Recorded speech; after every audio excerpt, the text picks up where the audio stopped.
Hello, everybody. It is April 2018. Time for another San Diego real estate market update. My name is Lenska. I'm an investor and real estate broker specializing in working with investors. I am also serving on the board of SDCIA, the largest investment club in San Diego County.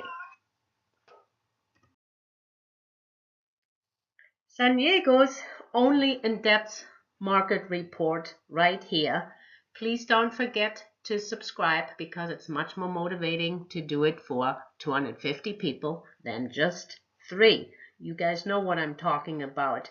I put this market report together so you can make smart investment decisions, and maybe your first smart one should be to contact me if you like to sell or buy or need investment advice. And always remember, there is no fortune telling, just fortune. In order to assess a real estate market, we're looking at those 7 real estate data points. It's the employment data, home purchasing sentiment, home builder sentiment, affordability. Usually talk about NODs, but not much is happening in that department. So I came up with another indicator, which is an LIOS. It's Lenska's investment opportunities or Lenska's deeds. A good deed, and here we go. The San Diego County detached median sales price in March is back up at 635,000, a 10.4% year-over-year increase. We made up for the decline in January and February. Same story for the San Diego County attached. In March 2018, the median sales price is at 410,000, and which is a 5.1% year-over-year increase. The arrows you see, for example, we had a very steep increase in 2013. Then we kind of leveled off for a while with a more moderate increase. Then in 2017, just last year, we had another steep increase in the first 6 months. And since then, we kind of leveled off a little bit. So the question really is there more steam left in the San Diego housing market? The price per square foot for a detached in March 2018 is 401 square feet per square feet, which is a nearly 14% year-over-year increase. The average price per square foot for attached units was at 418 square foot price. It's only an 8.6% year-over-year increase, which was strong in the holiday season, but now we see a adjustment in 2018. Active listings, still we have no inventory. Currently we're at 3,696, which is the inventory still down an 8.8% year over. Same with the active listings for attached. We only currently have 1,456, which now is only a 3.4 year-over-year decline. The question is really, how low can we go? Or how fast can we sell? No surprise again, 32 days for detached in March 2018, 15.8 year-over-year decrease. So it takes about, now for attached units, we are looking at 26 days.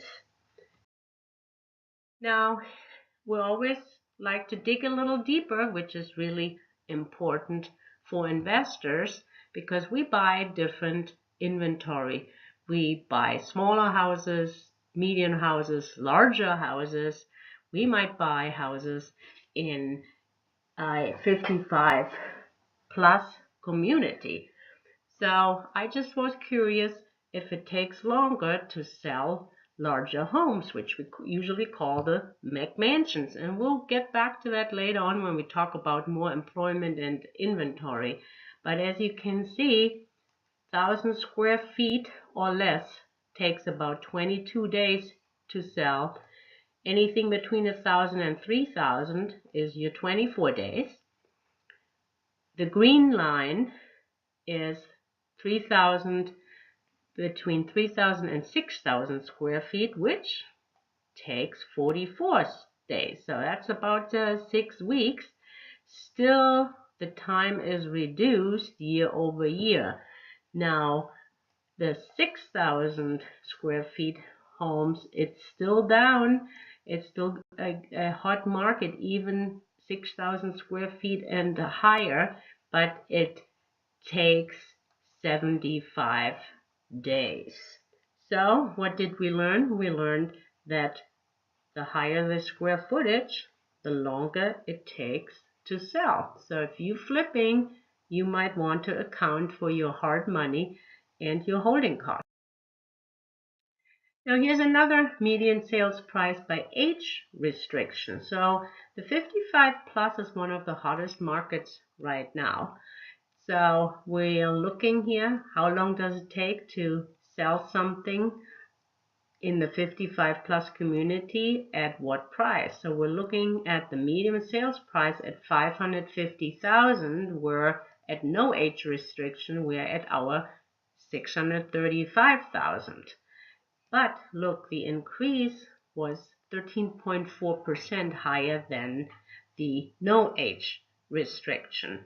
And as you can see, I pulled this chart back all the way to 2004, where between 2004 and then before the recession hit, there was a pretty big gap because it's, again, supply and demand.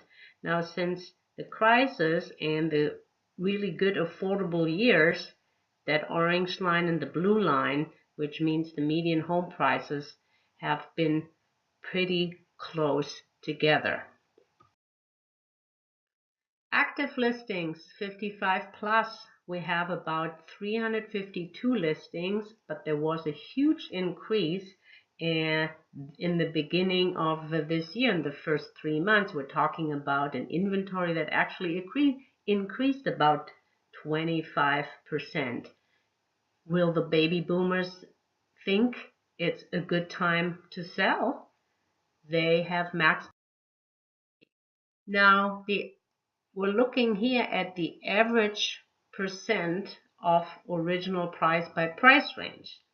Again, also a good indicator which market is hot and which maybe is not so hot. So we can see that anything over 2 million actually only received 93% of its list price, where the lower the square footage, the more affordable it is, the closer you get to your list price. Even so, the media is saying that about 50% of the houses receive multiple offers and also sell above list price. I cannot verify that in my statistics here, but a hot market. It's a hot market because interest rates are still low. They just dipped last week a little bit, so we're holding on to our 4.5% 30-year fixed conventional, and we're holding on to the 4% of the for the VHA and VA 30-year fixed. Very strong unemployment market. We were at 3.5 in San Diego and 4.1 United. San Diego real estate jobs are recovering nicely, as you can see. For the construction, we're still not where we were prior to the 2008 recession. Same with the real estate professions, but the real estate professions have come back better than the construction workers. San Diego County payroll. California, San Diego is pretty much leading the recovery for jobs. So we added about 128,000 jobs above the December 2007 date. Now, we have good jobs and we add jobs, but do we add some more income? In the US, it's about 4.47%, which is actually down now from 5.29. So that might be not enough to and pay for higher home prices. So this graph will show you the employment in relationship to the recessions we had. Also, I have found that graph interesting because we have these high points of employment that compare to the recessions. So if you see at this line, which is indicated that there might be a downturn in the cycle, and then we're currently at the pre-recession 2001 level.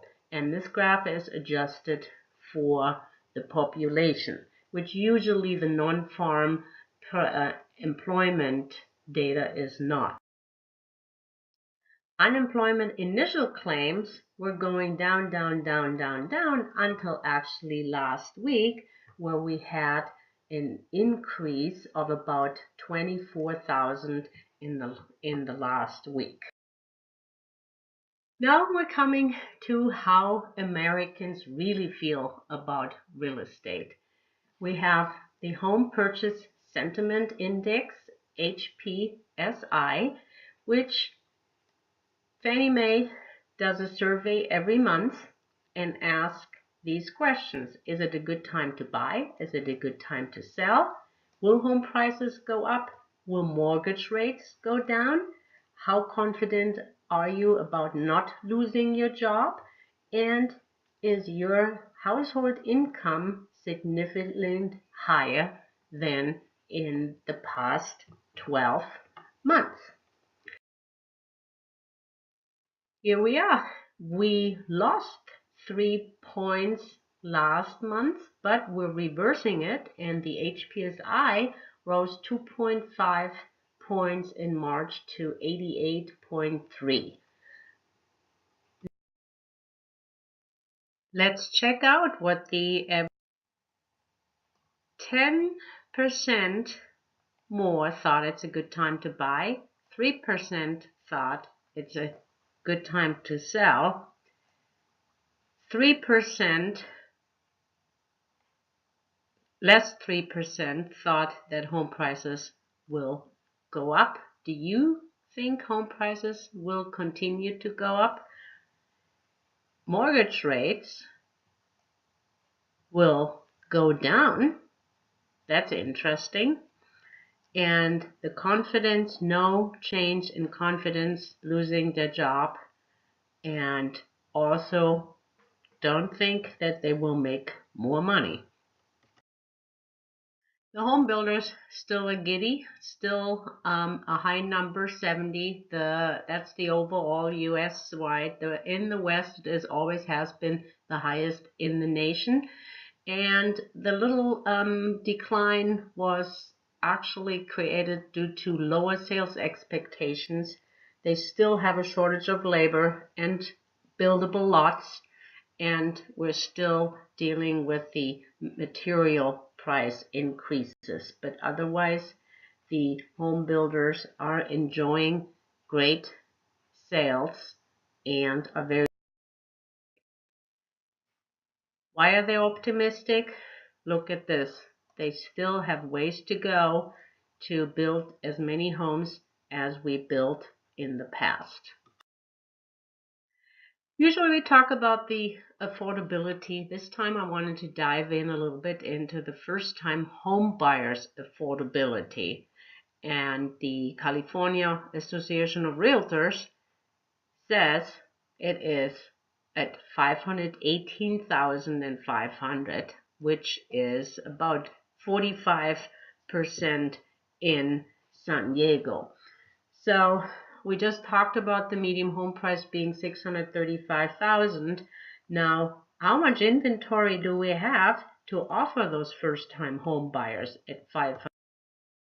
So I went on the MLS and found 562 homes off of our inventory, 3,696 total, that were under 518,500. And for the attached unit, we had 768 units available of 1,456 total. Coming to our last, we're paying taxes or preparing our tax returns. We gotta talk about the new tax bill and what's in it for the investors or homeowners. I believe that it will continue to provide for a strong rental market.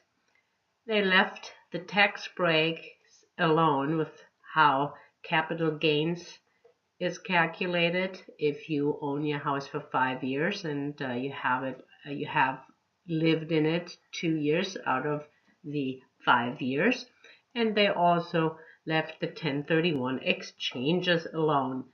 Plus, which for real estate professionals, or if you're a property manager, you have an increased depreciation of your car. Please don't forget to subscribe. What is a strong market? There's the investor-friendly tax reform. They increased the standard deductions. Now, how is that investor-friendly? It is investor-friendly because you can deduct your mortgage interest, but only to a certain amount. Now, we used to itemize it and get full deductions. Now, they increased the standard deductions, so the to buy a house is maybe not that much of an interest from a tax perspective.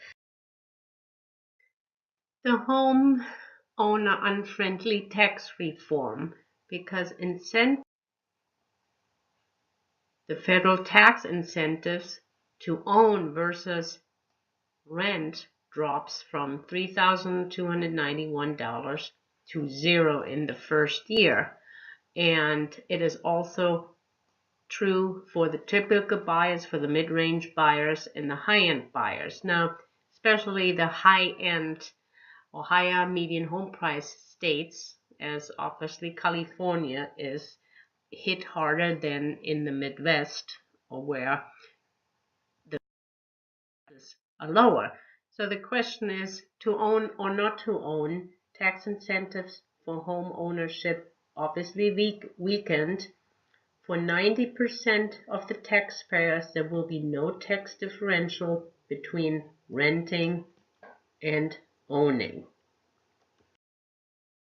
Another Fannie Mae survey shows that the rental market keeps strong and that rental prices will stay the same. Remember, April is also Fair Housing Awareness Month. Do you know, if you're a landlord, do you know that you cannot ask your tenants the marital status or how many kids they have or if they're pregnant? Also remember that hoarding is not having trash around. Hoarding is a disorder and has to be dealt with accordingly. So be a good landlord, obey awareness. Check out sdcia.com for classes we provide for very low cost, $40 to $80. Or you can Also, check out the other events I have on meetup.com, a rehab field trip, a real estate profit building. If you have any questions and you'd like to have investment advice or buy and sell real estate, give me a call or click. Thanks for tuning in and happy wealth building.